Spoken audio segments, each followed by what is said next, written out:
Good afternoon and welcome to Lunchtime News on TV1 for the Newsfirst team. I am Jamal Ratnayaka. Before we head into our stories in detail, let's start off with headlines.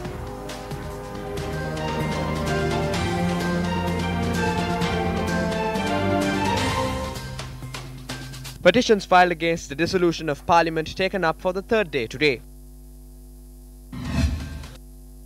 Beruwala police seize heroin worth more than 2 billion rupees. Many Sri Lankan domestic aides take refuge in embassies in several countries. MPs to focus on economy in Brexit debate. Sri Lanka wins 2 medals at Commonwealth Karate Championships.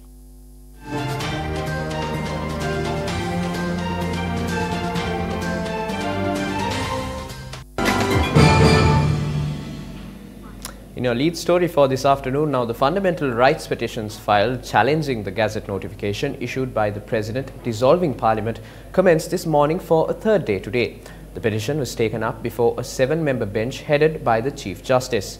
Stay with News First for the updates from the proceedings in court, and we will also bring you a comprehensive report on our primetime news at 9 tonight on TV1. With that, we move on to some political news. UNP MP Tushara Indunil convened a media briefing in Colombo today. The Parliament agenda is prepared after the party leaders meet before the parliamentary proceedings. There are parties and party leaders who represent Parliament, the JVP, TNA, SLFP and UNP. So from these parties, some party leaders attend the meeting and some don't. The Parliament will not act according to how they want, and if they have the majority, why can't they do it? Instead, they don't attend sessions but go to the canteen and have their meals or convene media briefings in different corners of the Parliament. They can present their ideas in Parliament and act accordingly without doing things the opposite way.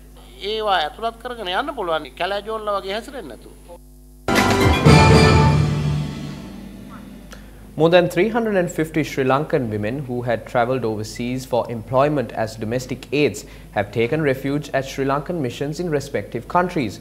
An official from the Sri Lanka Bureau of Foreign Employment said a majority are being cared for by the Sri Lankan missions and Saudi Arabia and Yemen. The group of women are facing difficulties in those countries over a series of reasons, including the non-payment of salaries and workplace harassment. The Bureau is in the process of holding talks with the ministries of labour from the respective countries through diplomatic channels to bring them back to the country. It added those who oppose the move would be given employment under different employers.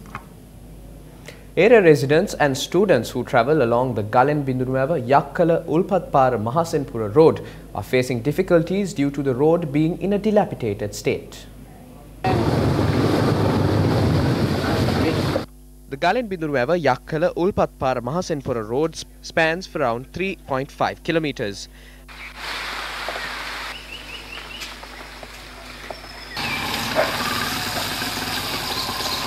Students who utilize this road on a daily basis have faced severe difficulties due to the road being damaged. The residents allege that the reconstruction of this road has not been done for several years. This is how the road has been further damaged as a result of the prevalent rainy condition. Residents urge authorities to provide a solution to this issue and develop the road immediately. The National Business Excellence Awards, organised by the Sri Lanka Chamber of Commerce for the 15th year, was held in Colombo yesterday.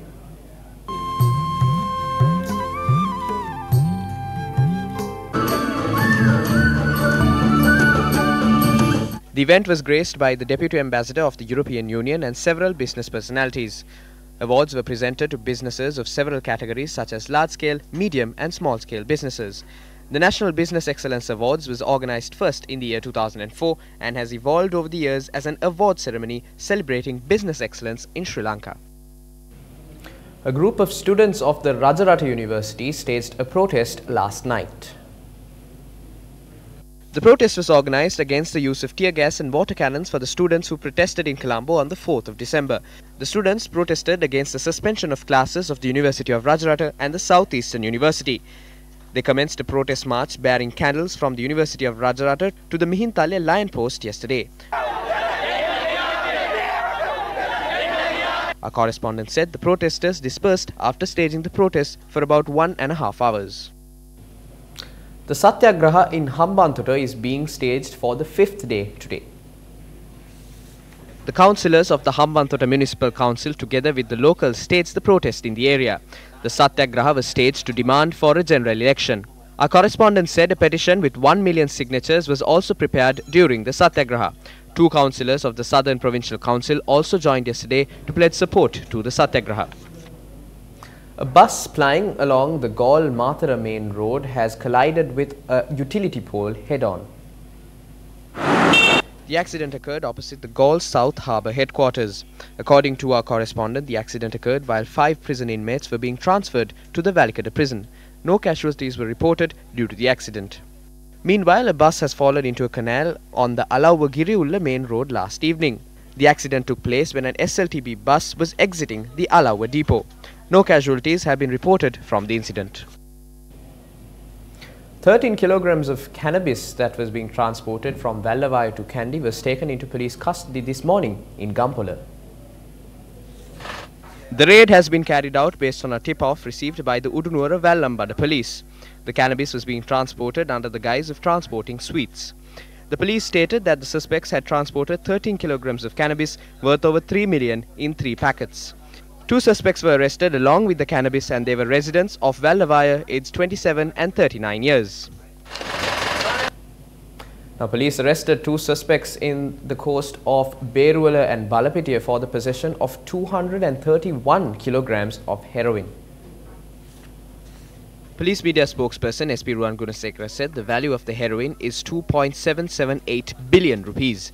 The suspects were arrested by the Police Narcotics Bureau and investigations are currently underway.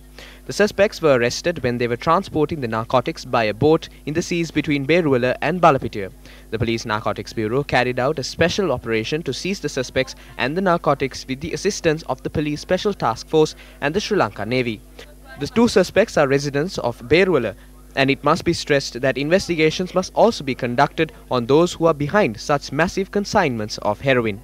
When the law no longer protects you from the corrupt, but protects the corrupt from you, you know your nation is doomed. Never vote them into Parliament again, for us and our children's futures.